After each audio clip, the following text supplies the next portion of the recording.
Hi, everybody. My name's Megan. I'm a writing and study skills tutor at the ILC. And I've made this video to talk about some of the ethical theories that you might be studying in your ethics class. The reason these ethical theories exist, throughout time, people have been trying to figure out the way to decide what is the correct action we should take under given circumstances. And these theories are all ways that people have discussed over time, given an ethical dilemma or given a challenging situation, how to decide what to do. So the first aspect of ethics that we're going to look at is utilitarianism/teleological ethics. Now, the term teleological comes from Greek, meaning end, purpose, or goal, and logos, which means explanation or study. So the study of the end, purpose, or goal. So everything regarding utilitarianism has to do with the consequence of your actions. If an action promotes happiness, then it's a good action. The action that promotes the most happiness for the most people is the best action. And you might be studying about hedonism that was brought forth by Epicurus. This idea of always seeking pleasure, always seeking the best outcome, that also can fall into this category of teleological ethics. This area is also called consequentialist ethics due to the emphasis on the consequences of one's actions. So thinking about, as far as, remember how I mentioned that all these ethical theories are there to help you decide what to do? Well, the way to decide what to do based on utilitarianism is what is going to do the most good for the most people, and that's the right answer. So here are some of the theorists that are proponents of utilitarianism. First, we had Jeremy Bentham. He set out to reform laws that he thought were bad. So as a result, he had to articulate what made those laws bad. And he decided that these laws lacked utility, as he put it. And what that meant to him was if a law or action didn't do any good, then it wasn't any good. Again, that idea of not promoting the most good for the most people, therefore not a good thing. John Stuart Mill, he said, happiness is the sole end of human action and the promotion of it, the test by which to judge all of human conduct. So anything we do should promote greater happiness. And finally, Henry Sidgwick, who said, I have wished to put aside temporarily the urgent need which we all feel of finding and adopting the true method of determining what we ought to do, and to consider simply what conclusions will be rationally reached if we start with certain ethical premises, and with what degree of certainty and precision. So again, not thinking about what we ought to do, but the conclusions of what we do, which is the exact opposite of deontological ethics. So deontological ethics derives from the Greek words for duty, deon, and study, logos. Deontological ethics only looks at the thing you're supposed to do, not really at the consequence. It's about following rules.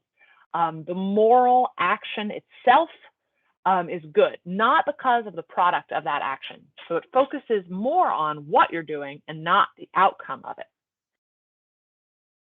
The way to decide if what you're doing is a good action is this idea of universality. If an action is good, it's something that all people should do. So for example, an example of something that is not a universal principle is stealing. You might say, well, you shouldn't steal because that is not something that all people should do. The only things that are right, according to this principle of universality, are things that all people should do. Another aspect of deontological ethics is the idea that the ends do not justify the means. Even if good might come from it, that doesn't mean that you should do it. One of the key theorists in deontological ethics is Immanuel Kant. He said that everyone behaves based on maxims or rules that we set for themselves. So either they're an internal set of rules that we set for ourselves, or the rules that we follow based on the country that we live in or the culture that we live in. Those rules are what determine what is right.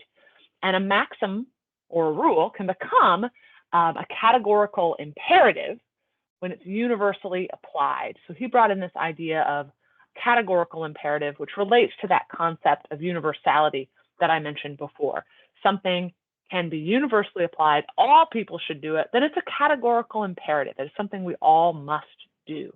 So treating each other with kindness, not hurting others, those could be considered categorical imperatives, potentially, under Immanuel Kant. The last area of ethics I want to talk about is virtue ethics. Similar to teleological ethics in that it has an emphasis on seeking good outcomes, seeking pleasure, it is a little bit different. So whereas the ontology emphasizes rules and teleological ethics emphasizes consequences, virtue ethicists tend to view virtue itself as more important than other concepts. So the virtue in and of itself is more important than your actions, more important than the outcome of your actions, just being good and following this idea of the golden mean. Nothing in excess, even good things, can be bad if taken to excess. There's also this idea of eudaimonia, which is a key term from ancient Greek philosophy, which means happiness, flourishing, well-being. So again, that connection to teleological ethics, that idea of happiness and well-being for the most people, does relate to virtue ethics as well. Some of the key theorists of virtue ethics, we have Aristotle, who said that wisdom has to be acquired not only by learning rules, but also emotional and social skills that help us put our understanding of well-being into practice. So in contrast to the ontological ethics, which says you have to learn the rules, you have to follow your duties, he says, no, there's more to it than that, an emotional aspect that goes into decision-making. Plato says that happiness is the highest aim and virtues are the means to attain it.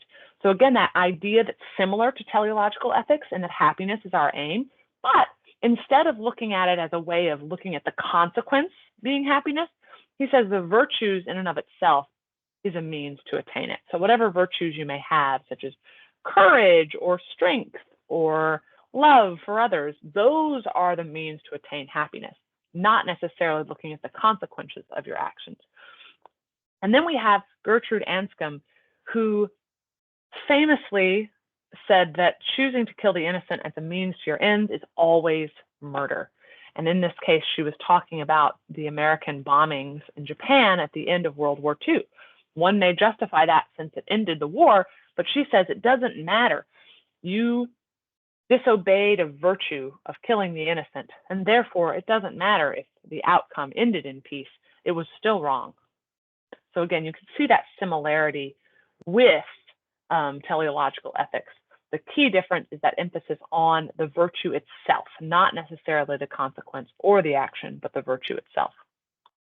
So now we're going to look at all of these together just to have a review. First, looking at teleological / consequential / utilitarian ethics, they focus on the outcome of an action. The thing that will do the most good for the most people is the right answer. Whereas the ontological ethics focuses on duty and rules. What is the right answer based on the culture that you live in, based on the maxims that you have chosen for yourself, the rules you've chosen for yourself? The end does not justify the means. Consequence is less important than the action itself. So it's important to know that you're doing the right thing regardless of what happens afterward. And then we have virtue ethics, which is similar to teleological in that there's an emphasis on happiness, but the qualities of the person themselves are the most important rather than this idea of a consequence or an action, the qualities of the person themselves, which can be exemplified by this idea of the golden mean, nothing to excess. And I've got a lot of sources that I use to put this presentation together. The Encyclopedia Britannica is a good place to go to look up information on ethics. Also, the Stanford Encyclopedia of Ethics is incredibly useful. As you see, plato.stanford.edu, that is their Encyclopedia of Ethics, and I use that one all the time. Thank you so much for watching this video. I hope it helped you understand your ethical theories a little bit more. And if you've got more questions, please come see us in the ILC.